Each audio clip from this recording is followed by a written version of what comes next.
Springs. On this beautiful first day of Springs, I am pleased to bring you my March press briefing. Everybody got audio? Good. Okay. Good morning, Colorado Springs. On this beautiful day of spring, I am pleased to bring you my March press briefing.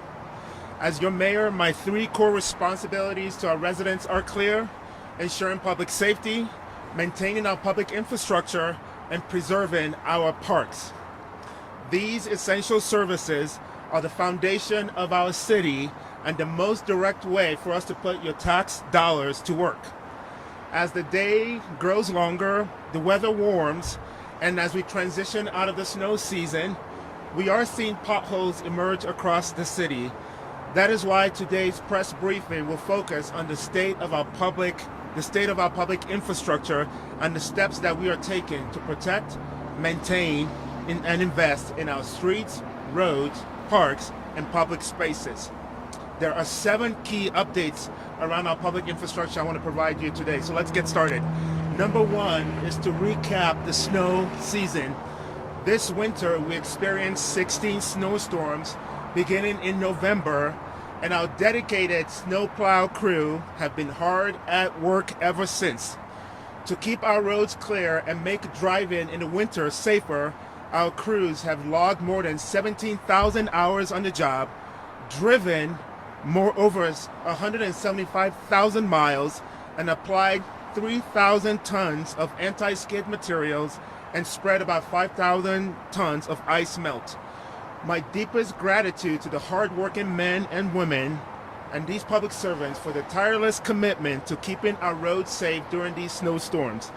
While I hope we avoid the snowy spring, when another storm rolls like Tuesday's squall, the community needs to be rest assured that we are ready. Number 2, pothole season. You see, one of the great advantages of living in Colorado Springs is the abundance of sunshine, yes, even in the winter. However, with that sunshine comes dramatic temperature swings, often shifting from freezing to warm within hours. These fluctuations create what we call the freeze-thaw cycles, which leads to cracks on our road. Each year, Colorado Springs experiences 100 to 200 freeze-thaw cycles where water seeps into the small cracks in the pavement, freezes and expand. Combined with the weight of traffic, it causes the pavement to break apart and forming potholes. The same dedicated women and men who clear our roads during the snowstorm are the same ones who are tackling our community's potholes when the weather is warm enough. So far in 2025, our residents have submitted over 800 pothole requests through the Go COS app, and our crews have already filled more than 16,000 potholes to date. So if you spot a pothole, keep the requests coming. Every request helps us respond quickly and keeps our roads safe and smooth for everyone. Number 3, an update on our 2C road improvement efforts. You see, while filling potholes is important and critical work, make no mistake about it, it's only a temporary fix. The real solution to better roads lies in repaving our roads, made possible by the 2C Road Improvement Program. My deepest gratitude once again to our voters for their overwhelming support of last year's 2C ballot initiative. In today's political climate, seeing a ballot initiative pass with 74% approval, it truly is remarkable. It speaks volumes to how much our residents value strong, well-maintained infrastructure, and we remain committed to delivering on that promise. In 2025, we're going to be bringing the 2C Road Improvement Program closer to you, that is our city's neighborhoods. And we have a number of highly visible 2C road improvement projects planned across the city, including Oro Blanco Drive, Flying W Ranch Road, Cheyenne Boulevard, and South Shelton Road. If you had concrete work done last year in your neighborhood, rest assured 2C road improvement is coming your way this year. And speaking of elections, your vote matters.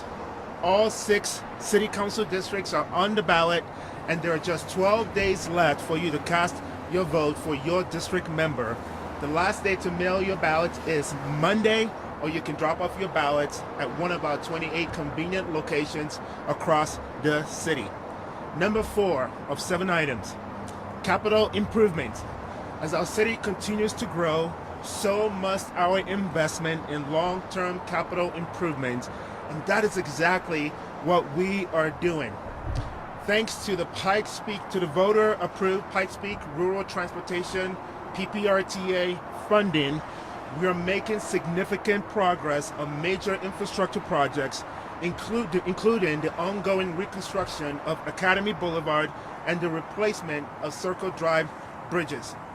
In just the first 3 months of this year, we have made great strides in the widening of Mark Shuffle Road, and I'm pleased to share that Dublin Boulevard is nearing its final engineering stage, with construction to begin later this year. With these critical improvements comes the reality also of construction zone, traffic delays, and detours. And I appreciate the community's patience as we work to build a safer and a more efficient transportation network. And for your safety and for the safety of our crews, please stay alert and drive carefully through these work zones.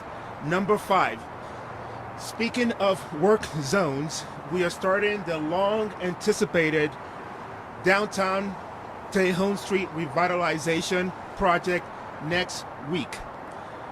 This revitalization project will help the evolving infrastructure needs of our downtown area, will help enhance accessibility, expand outdoor dining spaces, and create a more vibrant and welcoming environment for our residents. As part of these improvements, we are widening the sidewalks to promote a safer street design, and we are going to elevate the pedestrian experiences. We are working closely with our downtown businesses and downtown partnership to minimize the disruptions and ensure a smooth transition during these upgrades. Most importantly, I want to remind you, our residents, that the businesses along the Tejon corridor will remain open during the construction, and they will appreciate your continued support. Your patronage will make a difference. Number 6 of 7 items, parks and trails. And I'm really happy to talk about parks and trails because they are as vital to our community's infrastructure, such as our roads and bridges.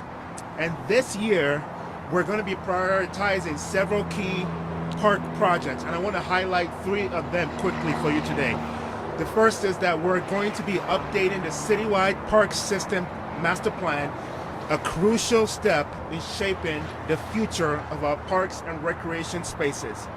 As part of this process, we will be actively engaging you, the public, to ensure that our investments aligns with your needs and aspirations. Your voice and ideas are invaluable in creating and maintaining these cherished places that foster connection, promote wellness, and help elevate our status as a world-class American city. So stay tuned, as the Parks Department will soon announce key dates and opportunities for you to share your input. Second, I'm pleased to share that the water line installation at Garden of the Gods Park is nearly complete, a significant enhancement for both safety and accessibility in this iconic destination. This project includes the addition of 8 fire hydrants, ensuring a more reliable water source for emergency response. With over 4 million visitors annually, protecting this national treasure is critical. Just last Thursday, we saw firsthand the importance of fire preparedness when a grass fire was ignited only half a mile away. A dependable water source and swift emergency response are essential to safeguarding lives, homes in this natural landmark. Beyond the safety, this project also improves accessibility, adding nearly a mile of accessible trail and a fully accessible parking lot. These upgrades will ensure that visitors of all abilities can connect with nature and experience the breathtaking beauty of one of our city's most cherished parks. And the third item I'm thrilled to announce is the construction is officially underway for Greyhawk Park in Northeast Colorado Springs. This project has been 18 years in the making, and I sincerely appreciate our community's patience as we've worked to bring this long-awaited neighborhood park to life. Greyhawk Park will be a vibrant, welcoming space where children can play freely, families and neighbors can gather and connect, and I look forward to celebrating its grand opening with you later this fall. The seventh item, finally, is wildfires and homelessness. As I've discussed, our parks, trails, and open space are among our community's most cherished assets, but last Thursday, 2 of them faced serious wildfire threats. Coral Bluffs on the east side and Blair Bridge open space near Garden of the Gods in the west were both in harm's way. I want to extend my deepest gratitude to our region's first responders for their swift and decisive action in protecting our community. I also want to thank the dozens of residents who called 911 that day. With many red flag days still ahead, this serves as a crucial reminder that if you see smoke or flames, call 911 immediately. If you see smoke or flame, please call 911 immediately. It is important that we address the sobering reality that while the wildfire on the west side was sparked by an illegal campsite, our firefighters have responded to an alarming number of fires started in homeless encampments. 189 fires in just 79 days of this year alone.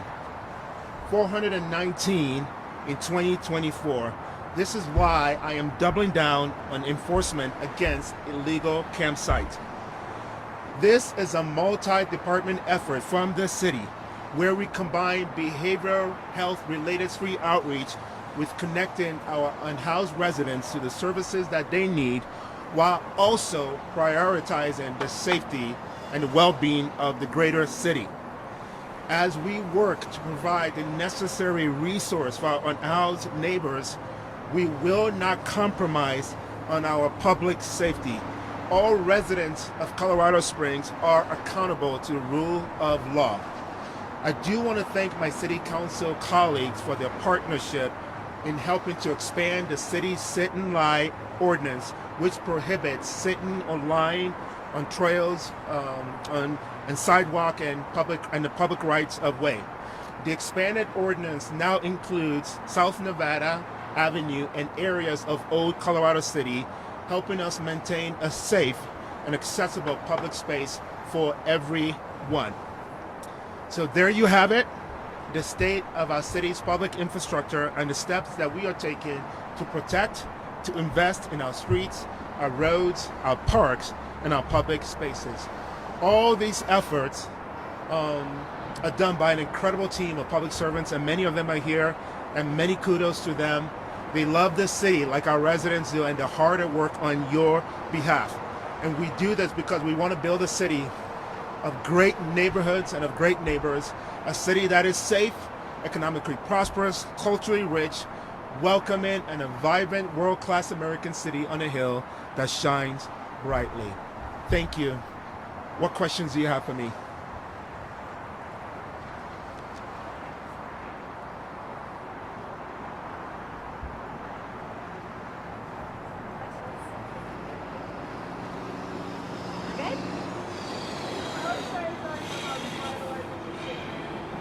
The city as a whole? The question is, how excited am I about revitalizing the city? I moved to Colorado Springs about 15 years ago, and I would say that when I moved there at a time where we were using that word about revitalization, and part of my business journey was helping to revitalize the city. I feel like as we continue to revitalize, what I'm hearing from residents is a need to ensure that we are protecting what we have.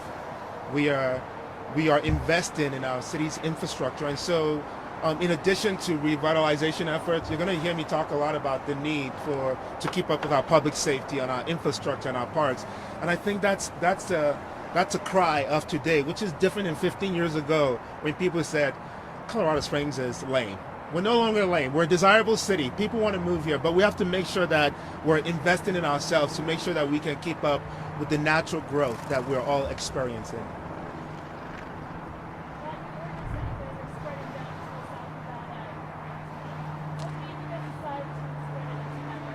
Oh, that's a great question. Like many things in terms of my work in city council, we hear a lot from residents. So we heard a lot from business leaders.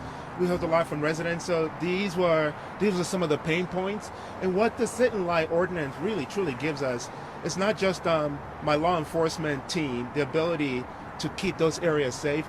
Downtown Partnership also has a security team that also helps with the security of the downtown area. It also equips and empowers them in a very humane way to be able to tap on someone that might be sitting in line and say, hey, this is against the law, and it just really helps move things along. So those decisions are made based off of a lot of community input, and which we take into consideration.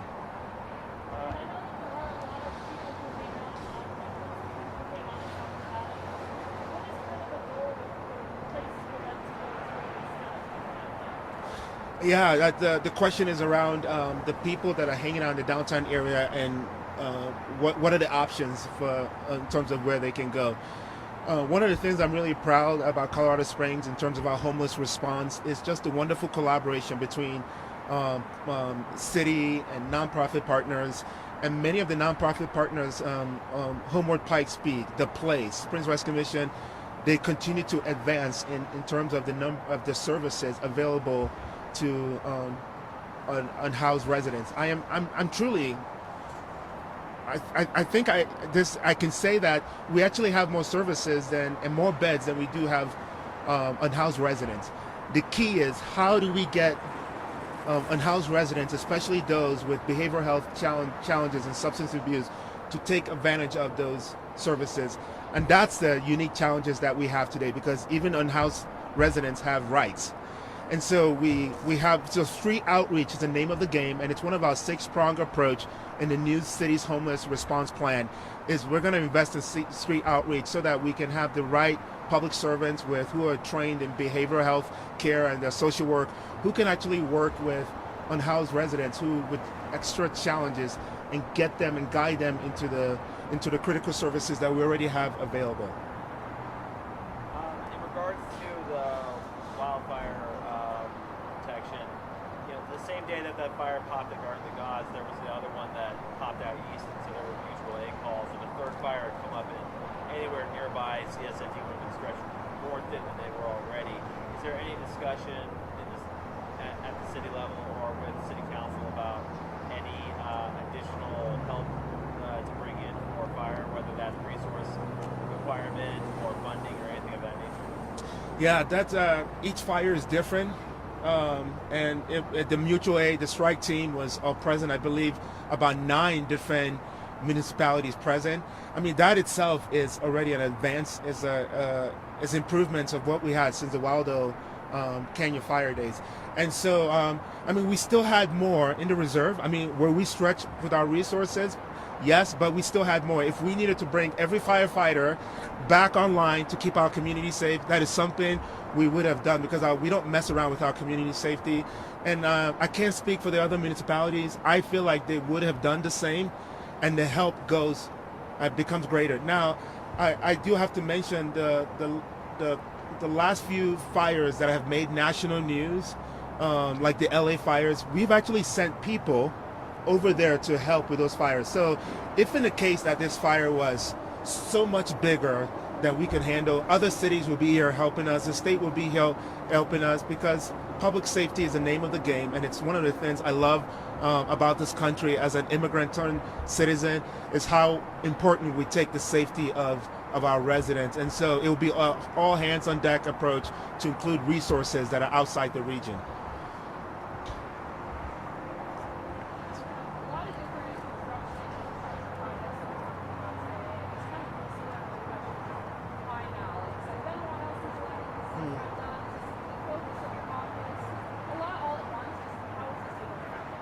Okay, and thank you for that question. And Travis, I'm going to invite my deputy chief of staff to come and help me. So the question The question is, there are a lot of infrastructure projects and investment in the city. Why now?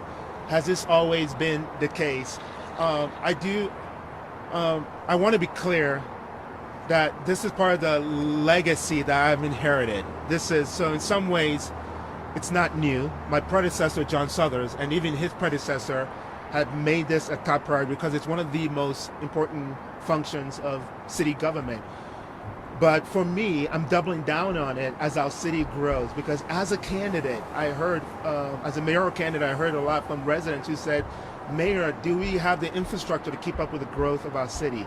And so I've been clear that my work as mayor is going to be a direct reflection of the feedback that I'm getting from our residents, and infrastructure is one of those most important needs of our city right now. That's why we're doubling down. I want to be clear, it's been happening, but I'm taking a stronger emphasis on it.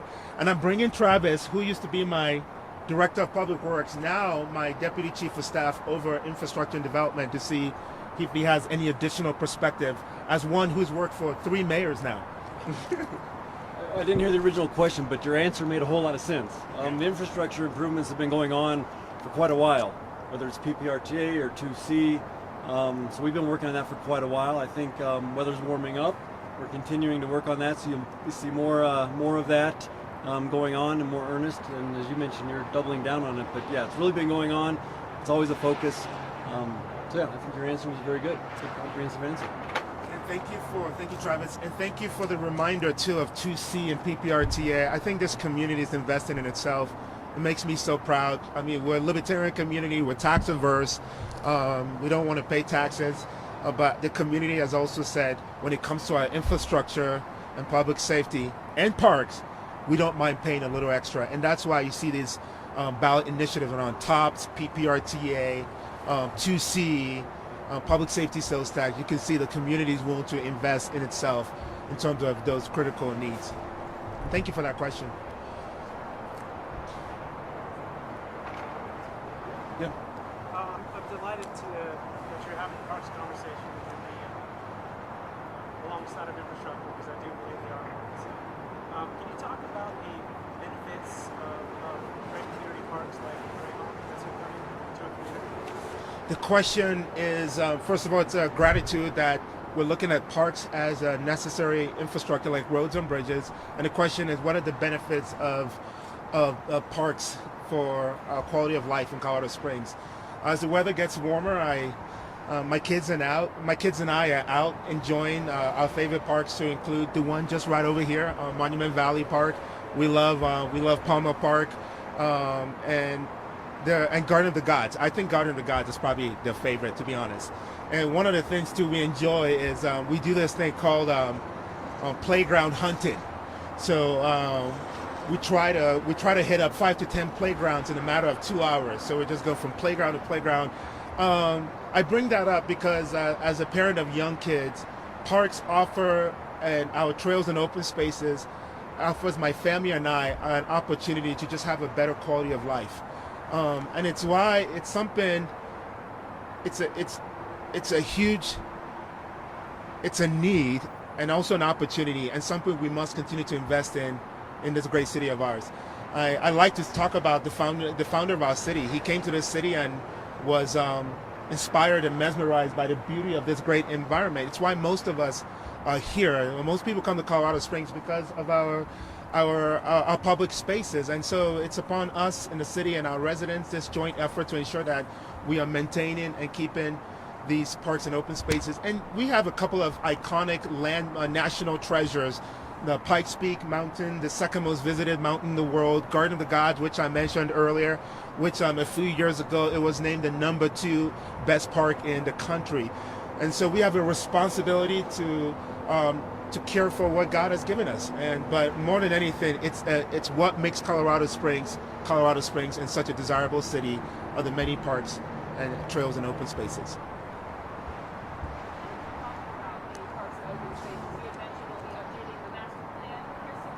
Yes.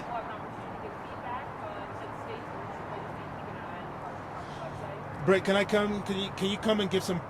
Thank you for that question. That's a very important one because public input and feedback is really important to me. Can you talk a little bit about the process of the Parks Master Plan and when residents should expect to give input? Introduce yourself.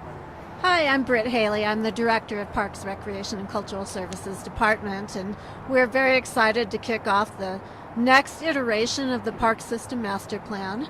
The last one we did was in 2014, and a lot has changed in our city since that time. And so what our typical process will be is to gather information and then to go out to the community-wide, all across our city, asking, what are your priorities? What do you want to see for the future?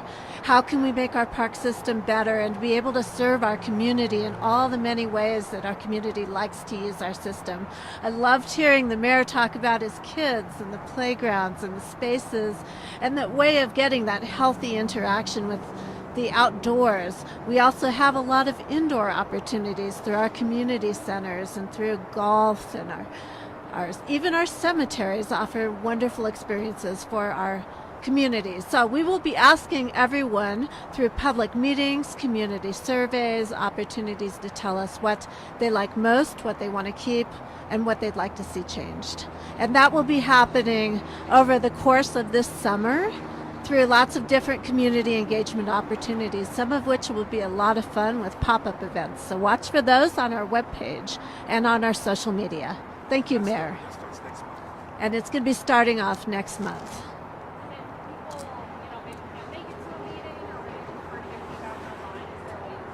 There will be an online survey as well, and lots of opportunities for any way that people want to give us their feedback. We will take it that way. Thank you. Yes, again, go to the park's website or to our social media, and we will be promoting that heavily as we gear up, and we're looking forward to it. Thank you. Thank you, Britt. And like with most things, you can always start at coloradosprings.gov, and my communications team, they do a good job at ensuring that the most timely and the hot issues are on the landing page, so that you don't have to do the hard work of trying to find it out. So we'll make sure that's on the landing page as well. Isn't that on? Did I turn it off? my bad. coloradosprings.gov. For anything you need, go to coloradosprings.gov. Yeah.